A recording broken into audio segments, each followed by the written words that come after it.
قیامت کے دن کس کی بادشاہت ہوگی؟ اللہ کی بادشاہت ہوگی۔ ایک روایت کے اندر آتا ہے کہ ایک نوجوان آئے گا اور اس نوجوان کا جب حساب و کتاب ہو جائے گا تو گناہ کبیرہ اور جو برائی کیا ہوگا وہ دونوں عمل اس کے برابر ہوں گے۔ وہ نوجوان کہے گا میرے رب آپ مجھے اجازت دے دیجئے میں ایک نیکی لے کے آ جاؤں تاکہ میں جنت میں چلا جاؤں گا۔ اللہ رب العزت اجازت دے دیں گے، میرے بندے جا تو ایک نیکی لے آ، میں اپنے فضل و کرم سے تجھے جنت کے اندر داخل کر دوں گا۔ اب وہ نوجوان آئے گا، سب سے پہلے اپنے بھائی کے پاس آئے گا اور اپنے بھائی سے کہے گا بھائی دنیا میں ہم ایک ساتھ رہتے تھے، ایک ساتھ کھاتے تھے، پیتے تھے، محنت کرتے تھے، جو کچھ آپ کو ضرورت پڑتی تھی میں لا کے دیتا تھا، مجھے جو ضرورت پڑتی تھی آپ لا کے دیتے تھے، بھائی آج مجھے ایک نیکی کی ضرورت ہے، آپ مجھے ایک نیکی دے دیں تاکہ میں جہنم کے دہکتے ہوئے شعلوں سے بچ جاؤں۔ وہ بھائی کہے گا نہیں نہیں میرے پاس نیکی نہیں ہے۔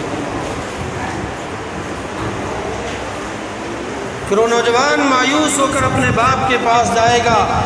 اور باپ سے بھی یہی کہے گا ابا جان میں آپ کا بیٹا ہوں، آپ کا نور نظر ہوں، آپ کا لخت جگر ہوں، آپ دنیا کے اندر میرے اوپر شفقت کے ہاتھ ہمیشہ رکھا کرتے تھے، جو کچھ مجھے ضرورت پڑتی تھی آپ مجھے فوراً دے دیا کرتے تھے، ابا آج مجھے ایک نیکی کی ضرورت ہے، آپ مجھے ایک نیکی دے دیں تاکہ میں جہنم سے بچ جاؤں۔ باپ کہے گا بیٹا میرے پاس نیکی نہیں۔ اس کے بعد وہ نوجوان اپنے بہن کے پاس جائے گا اور بہن سے بھی یہی کہے گا میری بہن دنیا کے اندر تو مجھے اپنا ویر مانتی تھی اور سب کچھ میرے اوپر قربان کر دیا کرتی تھی اور میں بھی تیرے اوپر سب کچھ قربان کر دیا کرتا تھا، میری بہن آج مجھے ایک نیکی کی ضرورت ہے، آپ مجھے ایک نیکی دے دیں تاکہ میں جہنم سے بچ جاؤں۔ بہن بھی کہے گی نہیں نہیں میرے پاس نیکی نہیں۔ پھر اس کے بعد اپنے بیوی کے پاس جائے گا اور بیوی سے بھی کہے گا بیوی آپ کو میں دنیا کی تمام چیزیں میں نے دیا، جس مکان کو تو نے کہا وہ مکان لا کے دیا، جس زیور کو تو نے کہا وہ زیور لا کے میں نے دیا، جس کپڑے کو تو نے کہا وہ کپڑا میں نے لا کے دیا، جو کچھ کہا میں نے خزانے تیرے سامنے کھول دیا کرتا تھا، تو نماز پڑھتی تھی میں تھوڑا کوتاہی کیا کرتا تھا، آج تیرے پاس نیکیاں زیادہ ہیں، بیوی میں جہنم میں جانے والا ہوں، میری بیوی تو ایک مجھے نیکی دے دے تاکہ میں جہنم سے بچ جاؤں۔ تو وہ بیوی کہے گی نہیں نہیں میرے پاس نیکی نہیں۔ اب اس کو بہت افسوس ہوگا، لیکن اس کو ایسا یقین ہوگا کہ دنیا کے اندر ایک ایسی ہستی تھی جو بڑی شفیق تھی، بڑی مہربان تھی،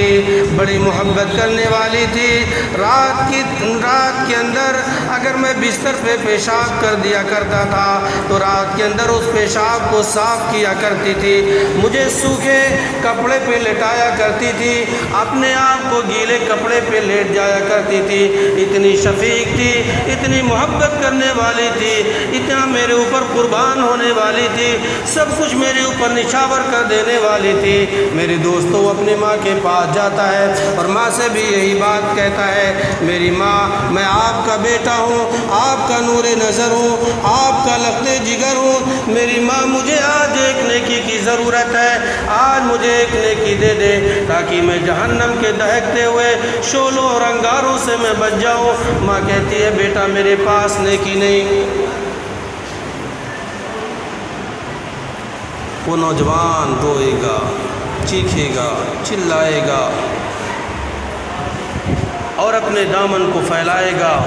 اور بڑی عاجزی کے ساتھ ماں سے پھر مانگے گا میری ماں میرے اوپر رحم فرما دے، ماں میرے اوپر کرم فرما دے، ماں مجھے ایک نیکی دے دے تاکہ میں جہنم کے دہکتے ہوئے شعلوں اور انگاروں سے بچ جاؤں۔ ماں کہتی ہے بیٹا میرے پاس نیکی نہیں ہے۔